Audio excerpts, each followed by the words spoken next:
ಇನ್ನು ರೇವಣ್ಣ ಬಂಧನದ ಬೆನ್ನಲ್ಲೇ ಕಾಂಗ್ರೆಸ್ನಿಂದ ಕ್ರೆಡಿಟ್ ಪಾಲಿಟಿಕ್ಸ್. ರೇವಣ್ಣ ಬಂಧನ ಟ್ವಿಟರ್ನಲ್ಲಿ ಹಂಚಿಕೊಂಡಿದೆ ಕಾಂಗ್ರೆಸ್. ಮಹಿಳೆಯರ ಮಾನ ಪ್ರಾಣ ಘನತೆ ಎತ್ತಿ ಹಿಡಿಯುವಲ್ಲಿ ಮಹತ್ವದ ಹೆಜ್ಜೆ ಇಟ್ಟಿದೆ ನಮ್ಮ ಸರ್ಕಾರ. ಕಾನೂನಿನ ಮುಂದೆ ಯಾರೂ ದೊಡ್ಡವರಲ್ಲ. ಎಚ್ ಡಿ ರೇವಣ್ಣ ಅವರನ್ನ ಎಸ್ಐಟಿ ಬಂಧಿಸಿದೆ. ಮಹಿಳಾ ಪೀಡನೆಯ ವಿಕೃತ ಪ್ರಕರಣವನ್ನು ಎಸ್ಐಟಿ ನಿಷ್ಪಕ್ಷಪಾತವಾಗಿ ತನಿಖೆ ನಡೆಸಲಿದೆ. ಮಹಿಳೆಯರ ರಕ್ಷಣೆಗೆ ನಮ್ಮ ಸರ್ಕಾರದ ಬದ್ಧತೆ ಅಚಲ ಅಂತ ಕಾಂಗ್ರೆಸ್ನಿಂದ ಟ್ವೀಟ್. ಈ ಮೂಲಕ ಕ್ರೆಡಿಟ್ ಪಾಲಿಟಿಕ್ಸ್ ನಡೆಸ್ತಾ ಇದೆ ಕಾಂಗ್ರೆಸ್. ಕಾಂಗ್ರೆಸ್ನ ಟ್ವೀಟ್ ಗಮನಿಸ್ತಾ ಇದೆ. ಮಹಿಳೆಯರ ಮಾನ ಪ್ರಾಣವನ್ನ ಘನತೆಯನ್ನ ಎತ್ತಿ ಹಿಡಿಯುವಲ್ಲಿ ಮಹತ್ವದ ಹೆಜ್ಜೆ ಇಟ್ಟಿದೆ ನಮ್ಮ ಸರ್ಕಾರ ಅಂತ ಕಾಂಗ್ರೆಸ್ನಿಂದ ಟ್ವೀಟ್. ಕಾನೂನಿನ ಮುಂದೆ ಯಾರೂ ದೊಡ್ಡವರಲ್ಲ. ಎಚ್ ಡಿ ರೇವಣ್ಣ ಅವರನ್ನ ಎಸ್ಐಟಿ ಬಂಧಿಸಿದೆ. ಮಹಿಳಾ ಪೀಡನೆಯ ವಿಕೃತ ಪ್ರಕರಣವನ್ನ ಎಸ್ಐಟಿ ನಿಷ್ಪಕ್ಷಪಾತವಾಗಿ ತನಿಖೆ ನಡೆಸಲಿದೆ ಅಂತ ಕಾಂಗ್ರೆಸ್ನಿಂದ ಟ್ವೀಟ್. ಜೊತೆಗೆ ಮಹಿಳೆಯರ ರಕ್ಷಣೆಗೆ ನಮ್ಮ ಸರ್ಕಾರದ ಬದ್ಧತೆ ಅಚಲ ಅಂತ ಕಾಂಗ್ರೆಸ್ ಟ್ವೀಟ್ ಮಾಡಿದೆ. ಈ ಪ್ರಕರಣದಲ್ಲಿ ಭಾರೀ ಜಟಾಪಟಿ ನಡೀತಲೇ ಇತ್ತು. ಕಾಂಗ್ರೆಸ್ ತ್ವರಿತವಾಗಿ ಕ್ರಮ ಕೈಗೊಳ್ಳಿ ಅಂತ ಬಿಜೆಪಿ ಹೇಳ್ತಾ ಇತ್ತು. ಕೇಂದ್ರದತ್ತ ಕಾಂಗ್ರೆಸ್ ಬೊಟ್ಟು ಮಾಡ್ತಾ ಇತ್ತು. ಈಗ ಕಿಡ್ನಾಪ್ ಪ್ರಕರಣದಲ್ಲಿ ರೇವಣ್ಣ ಅರೆಸ್ಟ್ ಆದ ಮೇಲೆ ಅದರ ಕ್ರೆಡಿಟ್ ತೆಗೆದುಕೊಳ್ಳುವಂತಹ ಪ್ರಯತ್ನಕ್ಕೆ ಈಗ ಕಾಂಗ್ರೆಸ್ ಮುಂದಾಗ್ತಾ ಇದೆ.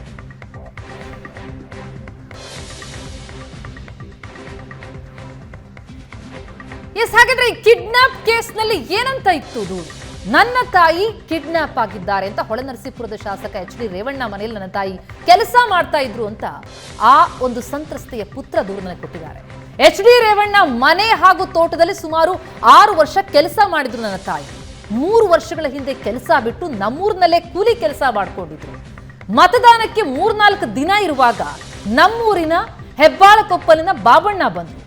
ಭವಾನಿ ರೇವಣ್ಣ ಅಕ್ಕ ನಿನ್ನ ತಾಯಿ ಕರಿತಾ ಇದ್ದಾರೆ ಅಂತ ಕರ್ಕೊಂಡು ಹೋದ್ರು. ಮತದಾನದ ದಿನವೇ ಬೆಳಿಗ್ಗೆ ನನ್ನ ತಾಯಿಯನ್ನ ಬಾಬಣ್ಣ ವಾಪಸ್ ತಂದು ಬಿಟ್ರು. ನಂತರ ನನ್ನ ತಂದೆ ತಾಯಿಗೆ ಪೊಲೀಸರು ಬಂದ್ರೆ ಏನು ಹೇಳ್ಬೇಡಿ, ಕೇಸ್ ಆಗುತ್ತೆ ಅಂದ್ರು. ಏಪ್ರಿಲ್ 29ಕ್ಕೆ ಮತ್ತೆ ಬಾಬಣ್ಣ ಬಂದು ತಾಯಿಯನ್ನ ಕರ್ಕೊಂಡು ಹೋದ್ರು. ರೇವಣ್ಣ ಸಾಹೇಬ್ರು ಕರೆದುಕೊಂಡು ಬರೋದಕ್ಕೆ ಹೇಳಿದ್ದಾರೆ ಅಂತ ಹೇಳಿ ಕರೆದೊಯ್ದ್ರು. ಎಲ್ಲಿಗೆ ನನ್ನ ತಾಯಿಯನ್ನ ಕರ್ಕೊಂಡು ಹೋಗಿದ್ದಾರೆ ಅನ್ನೋದು ನಮಗ್ ಗೊತ್ತೇ ಇಲ್ಲ. ಆದ್ರೆ ಮೇ 1ಕ್ಕೆ ನಮ್ಮೂರಿನ ನನ್ನ ಸ್ನೇಹಿತರು, ನಮ್ಮ ಸಂಬಂಧಿಕರು ಫೋನ್ ಮಾಡಿದ್ರು. ನಿನ್ನ ತಾಯಿ ಬೇಡ್ಕೊಂಡ್ರು ಬಿಡದೆ ಪ್ರಜ್ವಲ್ ರೇವಣ್ಣ ಅತ್ಯಾಚಾರ ಮಾಡಿದಾನೆ. ನನ್ನ ಸ್ನೇಹಿತರು ಹಾಗೂ ನಮ್ಮ ಸಂಬಂಧಿಕರು ನನಗೆ ಈ ಬಗ್ಗೆ ಮಾಹಿತಿ ಕೊಟ್ಟರು. ಹೀಗಂತ ಆ ಸಂತ್ರಸ್ತೆಯ ಪುತ್ರ ಕಂಪ್ಲೇಂಟ್ ಕೊಟ್ಟಿದೆ. ನಾನು ಕೂಡಲೇ ಸತೀಶ್ ಬಾಬು ಅಣ್ಣನಿಗೆ ಫೋನ್ ಮಾಡಿ ನನ್ನ ತಾಯಿ ಎಲ್ಲಿ ಅಂತ ಕೇಳಿದೆ. ಅಂದ್ರೆ ಆ ಬಾಬು ಅನ್ನೋರು ಕರ್ಕೊಂಡು ಹೋಗಿರ್ತಾರೆ ತಾಯಿಯನ್ನ.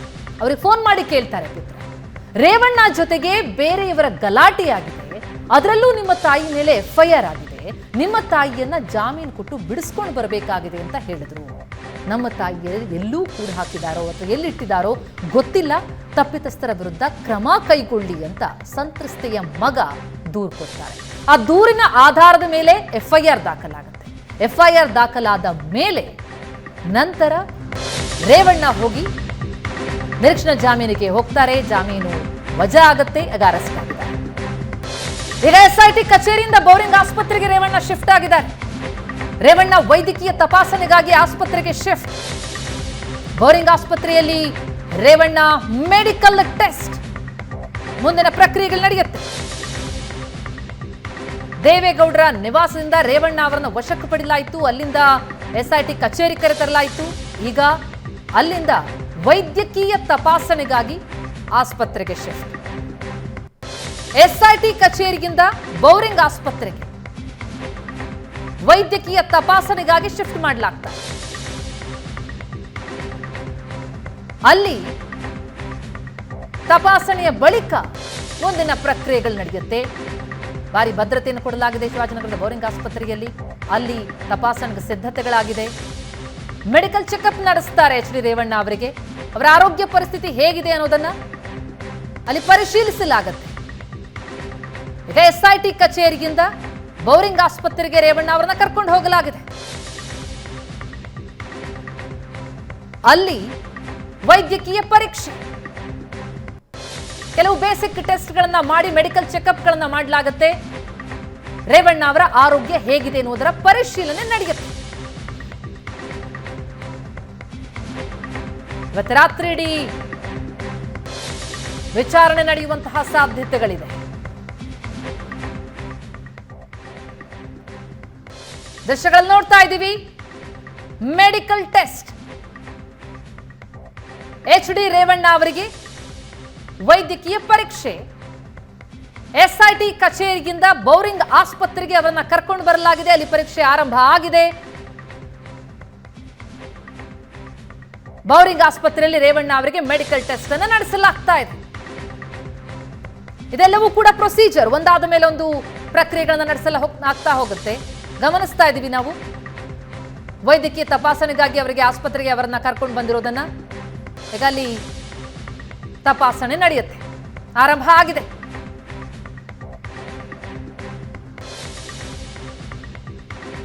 ಸುದೀರ್ಘವಾದ 1.5 ತಾಸಿನ ವಾದ ಪ್ರತಿವಾದಗಳು ನಡೆದವು ಜನಪ್ರತಿನಿಧಿಗಳ ನ್ಯಾಯಾಲಯದಲ್ಲಿ. ನಂತರ ಆದೇಶ ಹೊರಬಿತ್ತು, ಜಾಮೀನು ಕೊಡಲಿಲ್ಲ. ನಂತರ ದೇವೇಗೌಡರ ನಿವಾಸಕ್ಕೆ ತೆರಳುತ್ತಾರೆ SIT ತಂಡದವರು.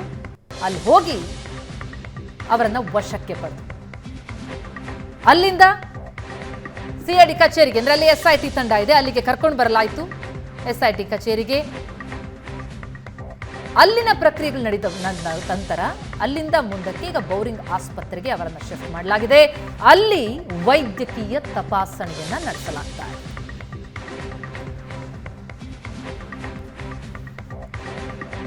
ದೃಶ್ಯಗಳು ನೋಡ್ತಾ ಇದ್ದೀವಿ.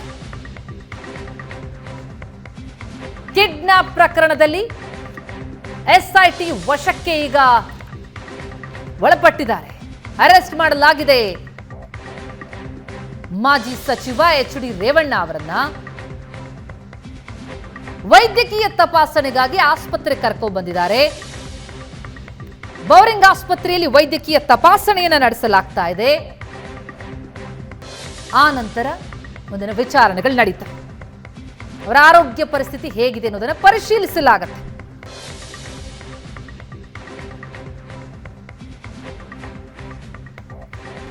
ಏಪ್ರಿಲ್ 29ಕ್ಕೆ ನಡೆದಿತ್ತು ಎನ್ನಲಾದಂತಹ ಕಿಡ್ನಾಪ್ ಪ್ರಕರಣದಲ್ಲಿ ಸಂತ್ರಸ್ತ ಮಹಿಳೆಯ ಕಿಡ್ನಾಪ್ ಆಗಿದೆ ಎನ್ನುವಂತಹ ದೂರಿನ ಆಧಾರದ ಮೇಲೆ ನಡೆದಂತಹ FIRಗೆ ಸಂಬಂಧಪಟ್ಟಂತೆ HD ರೇವಣ್ಣ ಅವರನ್ನ ಈಗ ಅರೆಸ್ಟ್ ಮಾಡಿರೋದು ಜಾಮೀನು ವಜಾಗಿ.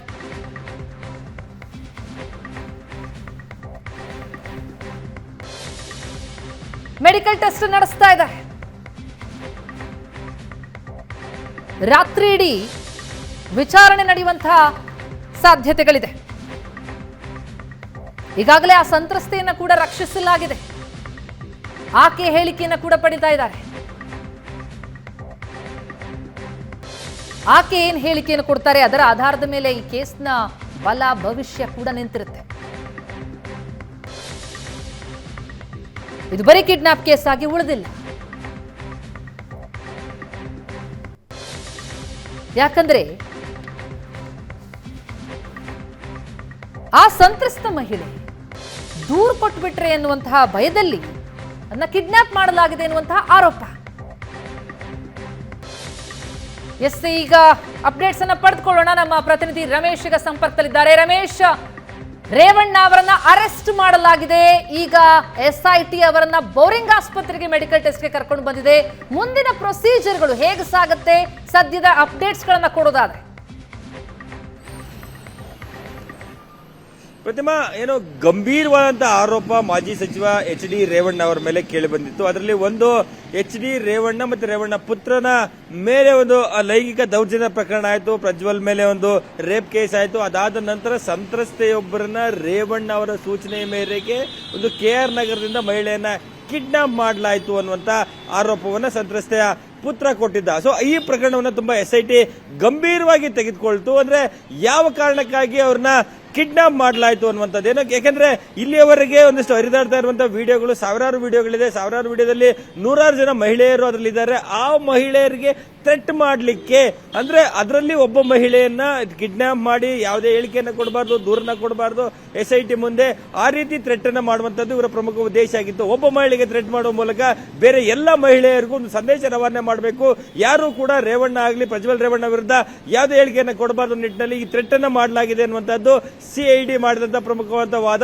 ಸೊ ಅದೇ ರೀತಿಯಲ್ಲಿ ಈ ಒಂದು ಪ್ರಕರಣವನ್ನು ಗಂಭೀರವಾಗಿ ತೆಗೆದುಕೊಂಡಂತ SIT ಅಧಿಕಾರಿಗಳು ಇವತ್ತು ಏನು ಅವರ ತಂದೆ ಮಾಜಿ ಪ್ರಧಾನಿ HD ದೇವೇಗೌಡರ ಮನೆಯಲ್ಲಿ ಅವ್ರನ್ನ ವಶಕ್ಕೆ ಪಡ್ಕೊಂಡು ಈಗೇನು ಅರೆಸ್ಟ್ ಪ್ರೊಸೀಜರ್ ನ ಮಾಡಿದ್ದಾರೆ. ಅಂದ್ರೆ CID ಕಚೇರಿಯಲ್ಲಿರುವಂತ SIT ಕಚೇರಿಗೆ ಬಂದು ಅಲ್ಲಿ ಅವ್ರನ್ನ ಅರೆಸ್ಟ್ ಪ್ರೊಸೀಜರ್ ನ ಮುಕ್ತಾಯ ಮಾಡಿಸಿ ಅದಾದ ನಂತರ ಬೌರಿಂಗ್ ಆಸ್ಪತ್ರೆಗೆ ಈಗ ಮೆಡಿಕಲ್ ಚೆಕಪ್ ಗೆ ಕರ್ಕೊಂಡು ಹೋಗಿರುವಂತದ್ದು. ಅಂದ್ರೆ ಈ SIT ಅಧಿಕಾರಿಗಳು ಅವ್ರನ್ನ ಅರೆಸ್ಟ್ ಮಾಡಲಾಗಿರುವಂತದ್ದು. ಅರೆಸ್ಟ್ ಮಾಡಿದ 24 ಗಂಟೆಯ ಒಳಗಾಗಿ ಮ್ಯಾಜಿಸ್ಟ್ರೇಟ್ ಮುಂದೆ ಹಾಜರುಪಡಿಸಬೇಕು. ಅದಕ್ಕೆ ನಾಳೆ ಸಂಜೆವರೆಗೂ ಕೂಡ ಕಾಲಾವಕಾಶ ಇರುವಂತದ್ದು. ಸೊ ಆ ನಿಟ್ಟಿನಲ್ಲಿ ಅಂದ್ರೆ ರೇವಣ್ಣ ಅವರು 60+ ವಯಸ್ಸಾಗಿರೋದ್ರಿಂದ ಸೊ ಅವರ ಆರೋಗ್ಯ ಕೂಡ ತುಂಬಾ ಇಂಪಾರ್ಟೆಂಟ್ ಆಗುತ್ತೆ. ಹಾಗಾಗಿ ತಕ್ಷಣಕ್ಕೆ ಮೊದಲ ಆದ್ಯತೆ ಅಂದ್ರೆ ಒಂದೊಂದು ಪ್ರಾಥಮಿಕವಾಗಿ ಒಂದಷ್ಟು ಪ್ರಶ್ನೆಯನ್ನು ಕೇಳಿದ ನಂತರ ಅವ್ರನ್ನ ಮೊದಲು ಅಂದ್ರೆ ಅವರ ಆರೋಗ್ಯ ತಪಾಸಣೆಯನ್ನು ಮಾಡಿಸಬೇಕು. ಆ ನಿಟ್ಟಿನಲ್ಲಿ ಬೌರಿಂಗ್ ಆಸ್ಪತ್ರೆಗೆ ಕರ್ಕೊಂಡು ಹೋಗಿರುವಂತದ್ದು. ಈಗ ಹಿರಿಯ ವೈದ್ಯರು ರೇವಣ್ಣ ಅವರ ಒಂದು ತಪಾಸಣೆಯನ್ನು ಮಾಡ್ತಾರೆ. ತಪಾಸಣೆಯನ್ನು ಮಾಡಿ ಅವರ ಆರೋಗ್ಯ ಸ್ಥಿತಿ ಹೇಗಿದೆ,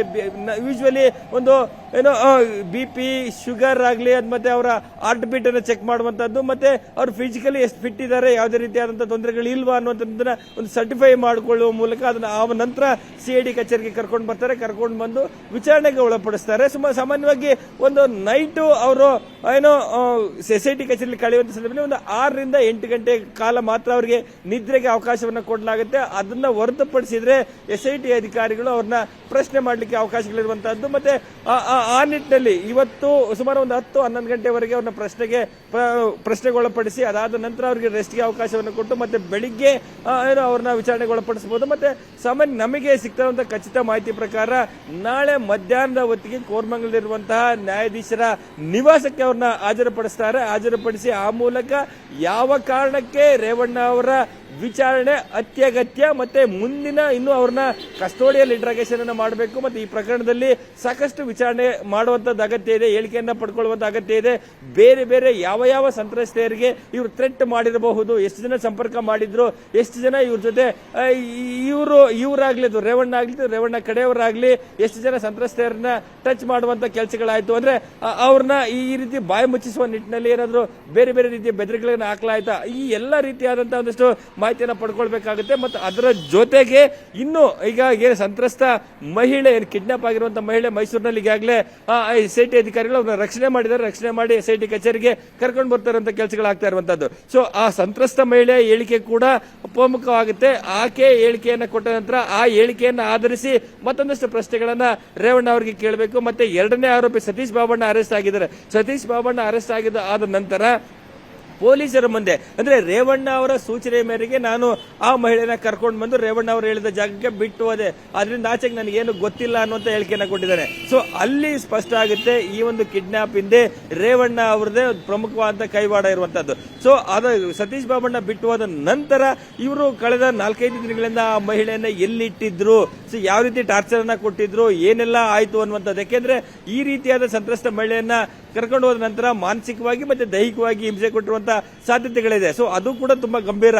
ಈಗ FIR ದಾಖಲು ಮಾಡಿಕೊಂಡಂತ FIR ಅಲ್ಲಿ 364A ಇರುವಂತ ಸೆಕ್ಷನ್ ಇದೆ. ಅದು ತುಂಬಾ ಗಂಭೀರವಾದಂತ ಪ್ರಕರಣ. ಇಲ್ಲಿ ಅವರು ಯಾವ ಉದ್ದೇಶಕ್ಕೆ ಕರ್ಕೊಂಡು ಹೋಗಿದ್ರು, ಏನೆಲ್ಲ ಆಯ್ತು, ಮತ್ತೆ ಯಾವ ರೀತಿ ಒತ್ತಡ ಹಾಕಲಾಯ್ತು, ಸೊ ಎಲ್ಲ ಪ್ರಶ್ನೆಗಳ ಉತ್ತರವನ್ನು ಪಡ್ಕೊಳ್ಬೇಕಾಗಿರುವಂತದ್ದು. ಮತ್ತೆ ಇದು ಒಂದು KR ನಗರ ಪೊಲೀಸ್ ಠಾಣೆ ಆದ್ರೆ ಮತ್ತೊಂದು ಹೊಳೆನರಸೀಪುರ ಠಾಣೆಯಲ್ಲಿ ದಾಖಲಾಗಿರುವಂತಹ ಪ್ರಕರಣದಲ್ಲಿ ಕೂಡ ವಿಚಾರಣೆ ಇವ್ರದ್ದು ಅಗತ್ಯ ಇದೆ. ಸೊ ಅದರಲ್ಲಿ ಕೂಡ ಒಂದಷ್ಟು ಬೇಸಿಕ್ ಇನ್ಫಾರ್ಮೇಶನ್ ಪಡ್ಕೊಳ್ಳುವಂತ ಅಗತ್ಯತೆ SIT ಅಧಿಕಾರಿಗಳಿರುವಂತದ್ದು. ಹಾಗಾಗಿ ರೇವಣ್ಣ ಅವರಿಗೆ ಒಂದು ರೀತಿ ಅಂದ್ರೆ ನಿದ್ರೆಗೆ ಒಂದು ಕನಿಷ್ಠ ಅವಕಾಶವನ್ನ ಹೊರತುಪಡಿಸಿದ್ರೆ ರೆಸ್ಟ್ಲೆಸ್ ಆಗಿ ಅವರಿಗೆ ಒಂದಷ್ಟು ವಿಚಾರಣೆಯನ್ನ ಮಾಡುವಂತದ್ದು, ಪ್ರಶ್ನೆಗಳ ಸುರಿಮಳೆಗೈಲಿಕ್ಕೆ SIT ಅಧಿಕಾರಿಗಳು ಈಗಾಗಲೇ ಸಿದ್ಧವಾಗಿದ್ದಾರೆ, ಕ್ವಶನೇರ್ ಈಗಾಗಲೇ ರೆಡಿ ಆಗಿರುವಂತದ್ದು. ಸೊ ಆ ನಿಟ್ಟಿನಲ್ಲಿ ರೇವಣ್ಣ ಅವರ ಒಂದಷ್ಟು ವಿಚಾರಣೆ ನಡೆಯುತ್ತೆ ಅನ್ನುವಂಥದ್ದು. ಮತ್ತೆ ಯಾವುದೇ ಆರೋಪಿಯನ್ನ ಅರೆಸ್ಟ್ ಮಾಡಿದ ಸಂದರ್ಭದಲ್ಲಿ ಏನು ಮಿನಿಮಮ್ ರಿಕ್ವೈರ್ಮೆಂಟ್ ಪ್ರೊಸೀಜರ್ ಗಳನ್ನು ಮಾಡಬೇಕು, ಸೊ ಮೆಡಿಕಲ್ ಚೆಕಪ್, ಆ ಒಂದು ಮೆಡಿಕಲ್ ಚೆಕಪ್ ಅನ್ನ ಮಾಡಿಸ್ಲಿಕ್ಕೆ ಈಗ ಬೌರಿಂಗ್ ಆಸ್ಪತ್ರೆಗೆ ಕರ್ಕೊಂಡು ಈಗ ಮೆಡಿಕಲ್ ಚೆಕಪ್ ಆಗ್ತಾ ಇದ್ದಂತೆ ಮತ್ತೆ ವಾಪಸ್ SIT ಕಚೇರಿಗೆ ರೇವಣ್ಣ ಕರ್ಕೊಂಡು ಹೋಗಲಾಗತ್ತೆ, ಅಲ್ಲೊಂದಿಷ್ಟು ವಿಚಾರಣೆ ನಡೆಯುತ್ತೆ, ನಂತರ ಅಲ್ಲೇ ಅವರಿಗೆ ರೆಸ್ಟ್ ಮಾಡುವಂತಹ ಅವಕಾಶವನ್ನ ಕೊಡಲಾಗುತ್ತಾ ಬೆಳಗ್ಗೆವರೆಗೂ?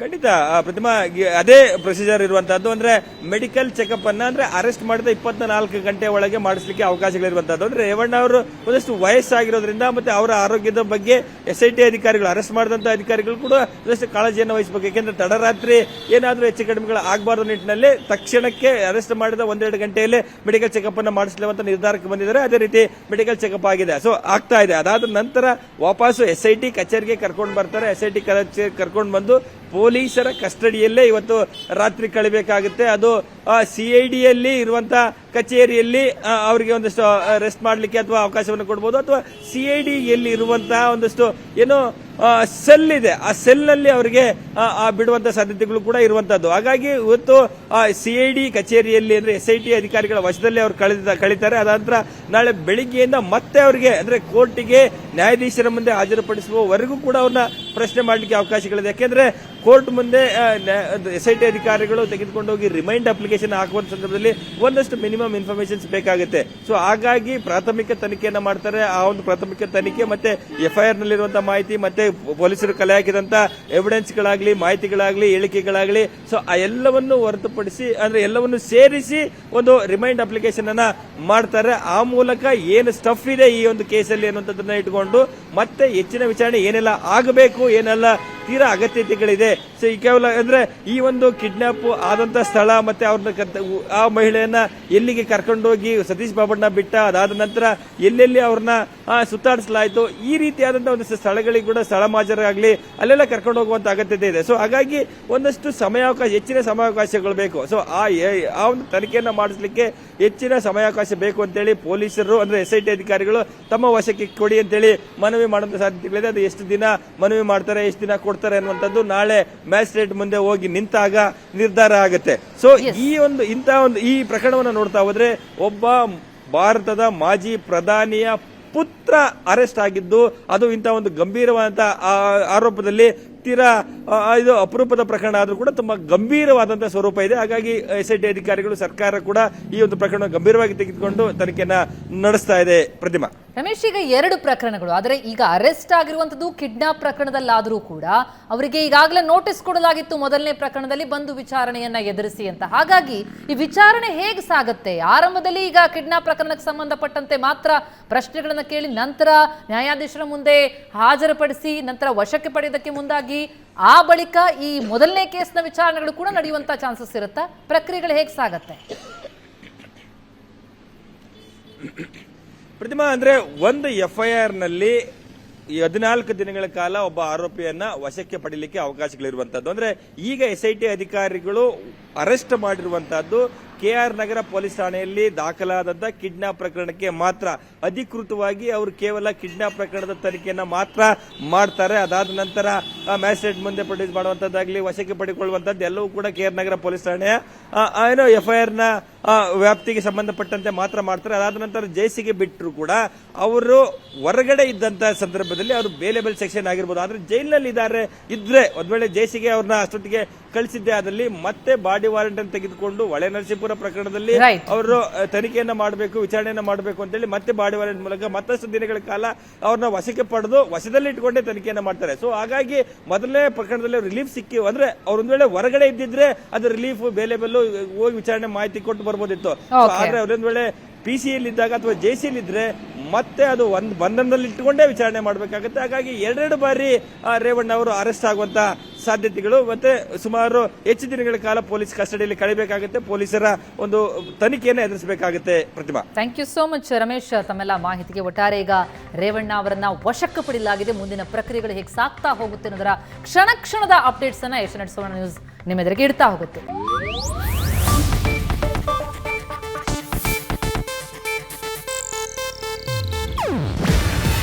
ಇದು ಏಷ್ಯಾನೆಟ್ ನ್ಯೂಸ್ ನೆಟ್ವರ್ಕ್ ಪ್ರಸ್ತುತಿ. ನೀವು ನೋಡ್ತಿದ್ದೀರಾ ಏಷ್ಯಾನೆಟ್ ಸುವರ್ಣ ನ್ಯೂಸ್.